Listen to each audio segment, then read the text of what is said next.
ಕರ್ನಾಟಕದಿಂದ ಪ್ರಾರಂಭ ಆದಂತ ಬೆಂಗಳೂರಿನ ಫ್ರೀಡಂ ಪಾರ್ಕ್ನಿಂದ ಪ್ರಾರಂಭ ಆದಂತ ವೋಟ್ ಚೋರಿ ಇವತ್ತು ರಾಮಲೀಲಾ ಮೈದಾನದಲ್ಲಿ ಅಂತ್ಯಗೊಂಡಿದೆ. ಈ ಹೋರಾಟ ಪ್ರಜಾಪ್ರಭುತ್ವನ ಉಳಿಸಲಿಕ್ಕೆ ಬಹುಶಃ ನಾವು ಏನು ಎಲೆಕ್ಷನ್ ಟೈಮಲ್ಲಿ KR ಪುರಂ ಒಂದು FIR ಆಗಿತ್ತು, ಆಳಂದಲ್ಲಿ FIR ಆಗಿತ್ತು, ಸಿವಿಲ್ ಎನ್ಕ್ವೈರಿ ಆಗಿತ್ತು. ಇವಕ್ಕೆಲ್ಲ ದಾಖಲೆಗಳನ್ನ ಎಲೆಕ್ಷನ್ ಕಮಿಷನ್ ಅವರು ಕೊಟ್ಟಿರಲಿಲ್ಲ. ನಾವು SIT ಫಾರ್ಮ್ ಮಾಡಿ ಇವತ್ತು SITಲಿ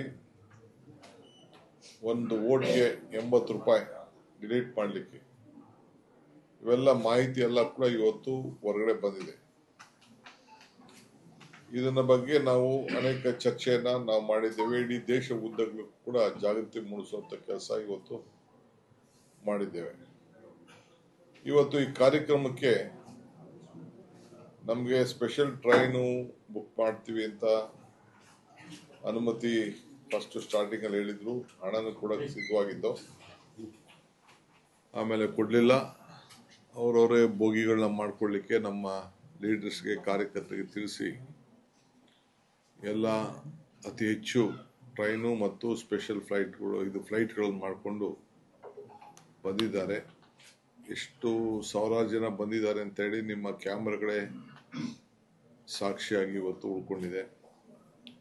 ಸುಮಾರು 4,000 ಹೆಚ್ಚು ಜನ ಕಾರ್ಯಕರ್ತರು ಇವತ್ತು ರಾಜ್ಯದ ವಿವಿಧ ಮೂಲೆಯಿಂದ ಬಂದು ನಮ್ಮ ರಾಜ್ಯದ ಗೌರವವನ್ನು ಉಳಿಸಿದ್ದಾರೆ.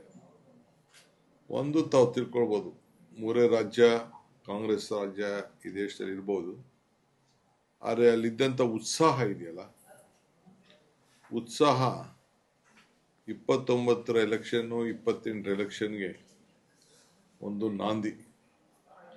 ಯಾವುದೇ ಕಾರಣಕ್ಕೂ ನಾವು ಈ ಒಂದು ಇಶ್ಯೂ ಏನೇ ಇರಲಿ, ಕಾಂಗ್ರೆಸ್ ಪಕ್ಷನ ಉಳಿಸ್ಕೊಳ್ಳೇಬೇಕು, ಈ ದೇಶಕ್ಕೆ ಅನಿವಾರ್ಯತೆ ಅಂತೇಳಿ ಕಾರ್ಯಕರ್ತರು ಸಜ್ಜಾಗಿದ್ದು ನನಗೆ ಬಹಳ ಸಂತೋಷ ಉಂಟು ಮಾಡಿದೆ. ನನಗೆ ಆತ್ಮಧೈರ್ಯ ಕೂಡ ಹೆಚ್ಚಿಸಿದೆ ಈ ಕಾರ್ಯಕರ್ತರ ವಿಶ್ವಾಸ ನೋಡಿ. ಯಾರಿಗೇನು ಅಧಿಕಾರ ಸಿಗದೆ ಹೋದಂಥ ಕಾರ್ಯಕರ್ತರು ಕೂಡ ಒಬ್ಬೊಬ್ರು 50,000 ರೂಪಾಯಿ ಖರ್ಚು ಮಾಡ್ಕೊಂಡು ಬಂದಿದ್ದಾರೆ. ಫ್ಲೈಟು 25,000-30,000 ಸಾವಿರ ಇಲ್ಲದೆ ಫ್ಲೈಟ್ ಇಲ್ಲ. ಫ್ಲೈಟ್ ಚಾರ್ಜು, ಇಲ್ಲಿ ಅಕಾಮಿಡೇಷನ್ನು, ಇಲ್ಲಿ ಟ್ರಾನ್ಸ್ಪೋರ್ಟೇಷನ್ ಎಲ್ಲ ಮಾಡ್ಕೊಂಡು ಬಂದು ಪಕ್ಷಕ್ಕೋಸ್ಕರ ಇಷ್ಟು ಒಂದು ನಮ್ರತೆಯಿಂದ ಬಂದಿದ್ದಾರಲ್ಲ, ಇದು ನನಗೆ ಬಹಳ ಸಂತೋಷ ಉಂಟು ಮಾಡಿದೆ.